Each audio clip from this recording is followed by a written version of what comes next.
वर्तमानपत्रात आज एक गोष्ट वाचते.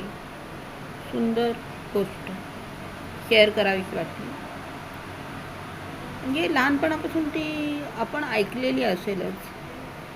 एक माणूस हॉटेलमध्ये जातो आणि चहा मागवतो. तर त्याला लक्षात येतं की अरे हा कपाचा कान तर डावा आहे. तो वेटरला बोलवतो आणि सांगतो, अरे बाबा हा डाव्या कानाचा कप आहे, मला उजव्या कानाचा कप आहे, तसंच मला चहा प्यायची सवय आहे. मग वेटर काय करतो, फक्त तो तो कप फिरवतो. मग तो डाव्या बाजूचा जो कान असतो धराची, कप धराची जी कडी असते ती उजव्या साईडला होते. म्हणजे थोडक्यात काय, आपण आहे ती परिस्थिती स्वीकारायची की वेटरनी केल्याप्रमाणे ती बदलायची, हे आपल्या हातात आहे.